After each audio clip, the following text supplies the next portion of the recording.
নেতানিয়াহুর নজরে এখন লেবানন। ২০০৬ সালের পরেই প্রথম দক্ষিণ লেবাননের লিতানি নদী পার হয়ে নাবাতিয়ে শহর ঘিরে ফেলেছে ইসরায়েলি সেনারা। হিজবুল্লাহ নেটওয়ার্ক বিচ্ছিন্ন করতে কয়েক দশক ধরে এই শহর ও আশেপাশের এলাকা ছিল আইডিএফের টার্গেট লিস্টে। ইরানের সঙ্গে যুক্তরাষ্ট্রের শান্তি চুক্তির সম্ভাবনা তৈরি হওয়ায় গেল বুধবার থেকে লেবাননে ভয়াবহ অভিযান শুরু করে ইসরায়েল। প্রথমে পুরো দক্ষিণ লেবানন খালি করার নির্দেশ দেয় আইডিএফ। ধীরে ধীরে দখল করে নেয় লেবাননের ২০০০ বর্গ কিলোমিটার এলাকা, যা দেশের মোট ভূখণ্ডের ২০%। এরপর সীমান্ত থেকে ৩০ কিলোমিটার ভেতরে লিতানি নদী পার হয়ে গুরুত্বপূর্ণ নাবাতিয়ে অঞ্চল কবজা করতে শুরু করেছে ইসরায়েলি সেনারা।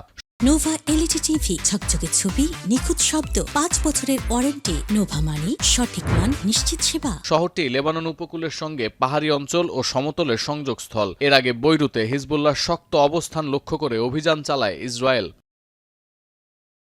সঙ্গে সঙ্গে দখলে নিয়েছে লেবাননের ঐতিহাসিক বিউফোর্ট দুর্গ।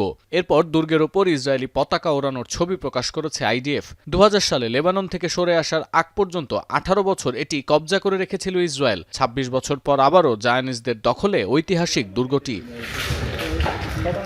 স্থলভাগে অগ্রসর হওয়ার পাশাপাশি সীমান্ত থেকে হিজবুল্লাহর ঘাঁটি লক্ষ্য করে দফায় দফায় হামলা চালিয়ে যাচ্ছে আইডিএফ।